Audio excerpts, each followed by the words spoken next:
Hello, everyone, and welcome to this video. And we're going to continue looking at Ronnie West. He is the reason all three of us do this program to keep his memory alive and the memory of professional wrestlers.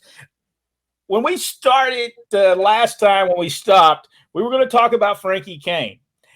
Folks who know Frankie Kane became the Great Mephisto. But before that time, he was getting ready to become one of the Masked Infernos. Let me tell you a little bit what Dad said about Frankie Kane. He said that Frankie Kane would always get him in trouble. He would say that Frankie Kane and Jimmy Dykes would get him in trouble.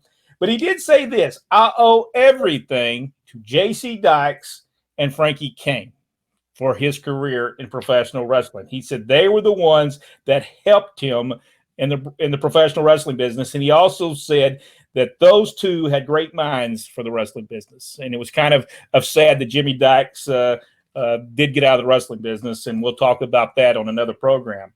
But this is what David Williamson is the one that interviewed him. He asked, you were there when the Infernos got started.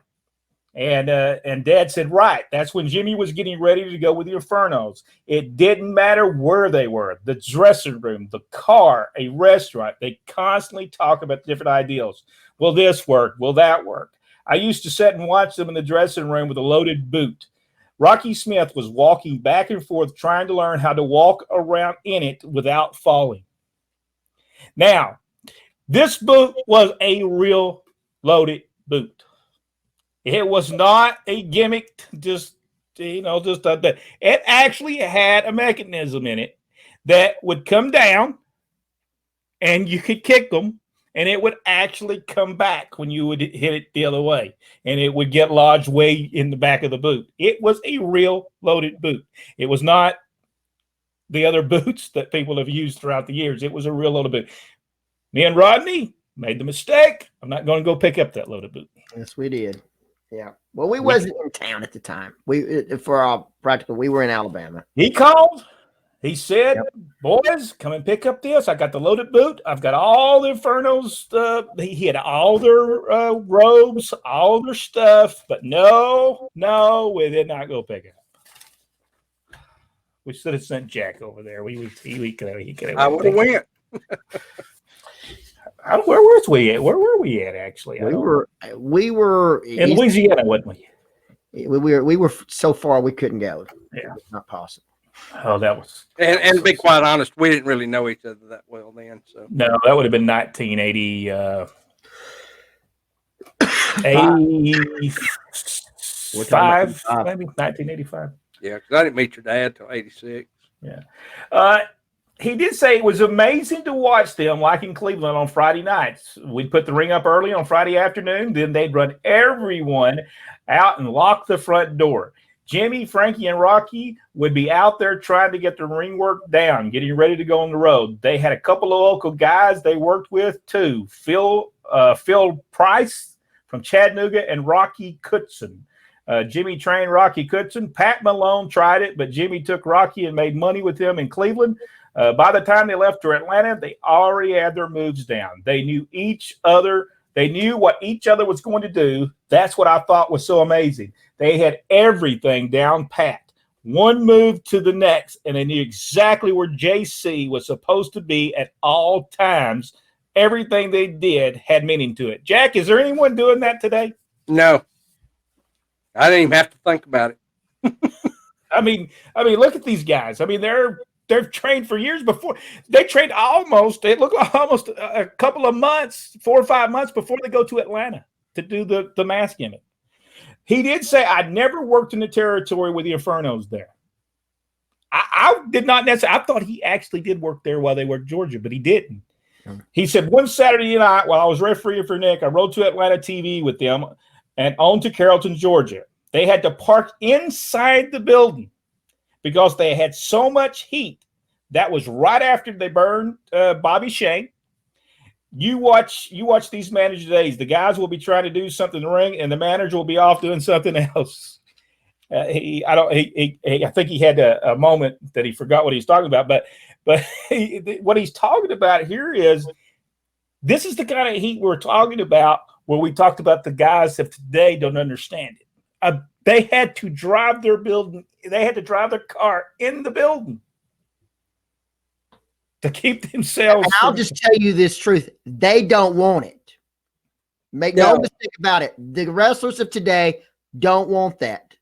They do not want that. They want to be looked at as an actor in a show. They do not want to be portrayed as a wrestler or an athlete or someone in real contest. Well, David Williamson asked Dad this question. I noticed that after the Infernos got hot, Nick started using a team called the Blue Infernos. Was he trying to capitalize on their success? And this is what our father Ron West said. He said, when I would get in from the Memorial Auditorium late, they'd re-show the Channel 11 wrestling from Atlanta. I think it came at 11:30. He said, or after the local news, you could pick up the station in North Georgia. Nick was like Pfeffer. He tried to capitalize on anything that worked. Even here, they said, like when Nick had the Spoilers, which was a hot team with Saul Weintraub. He said Nick goes and gets him 2 more Spoilers. He says he ran Chattanooga in a spot show, and he'd have them in every town. There'd be 3 different sets of Spoilers. That also talks about that he would watch TV as a kid. And he said, now, how are they going to be in 3 different towns? Because they tell the Spoilers going to be. Now, what kind of goofy promoter tell you they're going to be in 3 separate towns in one night? That's a very good question. That is a very good question. Somebody's trying to talk to you in there, ain't they, Rodney? People are rude. I was thinking that. I'll discuss it with them later. Where was I at? I can't remember where I was at now. We're talking about the different versions of the Spoiler, and of course he did it to wrestling too. Nick did it to 2 to the point where 2 couldn't draw flies in Chattanooga.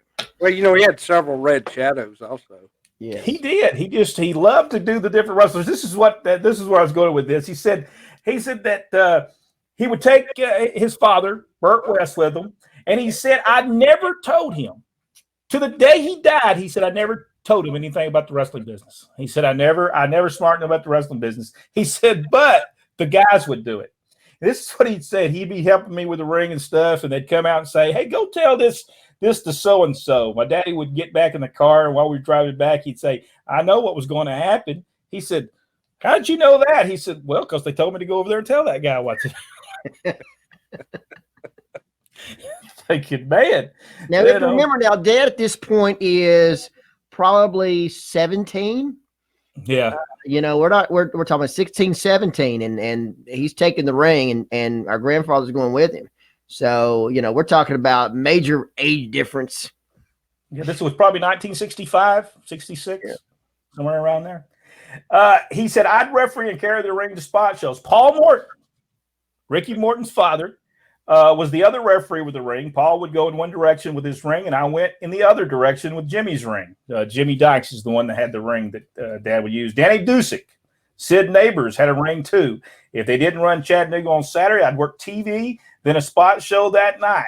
Lafayette, Georgia, Scottsboro, Alabama. He said Scottsville, but I believe that would be. I don't think it's Scottsville, are they?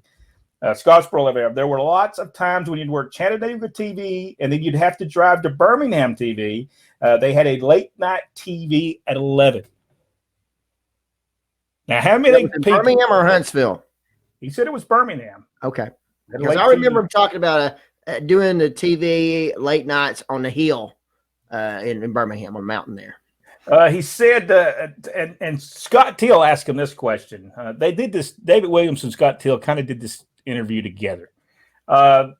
Maybe at separate times, but they both did it. He said, yes, the ideal was personalized every market. When TV came on in Birmingham, it wasn't talking about nowhere but Birmingham. When Chattanooga TV came on, they wasn't talking about nothing but Chattanooga. Nashville, the same. Memphis, the same. Sometimes we work Memphis TV in the morning, then drive like heck, and we'd get into Chattanooga right at the last minute. And if we didn't do that, we would drive from Memphis TV to Huntsville. They had live TV in Huntsville too. That's a lot of traveling. Do you think guys could do that today? Do you think wrestlers would do that today? If they were committed, yes. But in most cases, the ones that are, I believe, in the business today are not willing to make that sacrifice. Their main intention is, I'm going to get it to the WWE and then be in some of Vince McMahon's crappy movies. You know, the tour schedule for WWE in the last few years is not like it was, 15 years ago. They were on the road 4 days a week, 4.5, however that would work out, but you were home every week. And your travel 90% of the time you were flying. And I know that, it's not fun going through airports. It's not. But you know what? You can sleep in an airport and you can sleep on an airplane, but you can't sleep when you're behind that wheel going from town to town. No, and we didn't have that option back in the day. You just drove. I mean, there were so many times that I would have to pull over on the side of the road and just find a Kmart parking lot and, sleep for an hour or two and just go. Scott Teal, after our father Ron West, he talks about that. He says, Scott Teal said, I did that a few times. The first time we stayed overnight in Huntsville after the house show. That's when they ran on Friday night. We do early morning Huntsville TV. Then right after that, Birmingham TV. After finishing Birmingham, we drove to Chattanooga for TV and then the house show. There was never anything better than that afternoon show in Chattanooga and then that night at the auditorium. Yeah. It was, when it was on, it was electric. And normally, sometime you would go, and I think at that time the show was on like at 5:30 or 5 o'clock. And so they would leave the TV station and go right straight to the auditorium. And one night Dad said it was snowing, just coming down big time in Chattanooga. So they finished TV, and I mean, it took them to almost match time to get there. And they thought, well, we're not going to have anybody. The place was packed. They had to pull out the bleachers on the stage. It was so big. He said in the early days, this is Ronnie West said, I never did make Nashville much. He said, Nick never did let me work the big towns. He had a lot of referees, Danny Dusick, Pat Malone, Bobby Whitlock, and Jimmy Dykes. I hardly ever worked in Huntsville either because they had Bobby D. And he lived there. Nick had his own referees in every major city, so you didn't have to bring somebody in. For instance, everything that ran on the Chattanooga end, I always got to referee that. Later on, he started sending me to different places, and we'll talk about when he goes to Memphis and works with Jerry Jarrett. Also, we'll talk about one of his most memorable matches, and that would have been a World Heavyweight title match. It was a return match. Maybe, yeah, it was a world title between Lou Thesz and Gene Kiniski. That was one of his best memories, and we'll talk about that on the next video. If you enjoyed this video, give us a big thumbs up. Subscribe to the page. If I can say it, subscribe to the page and go one step further, hit that notification bell. Thank you so much, and we'll see you on the next video.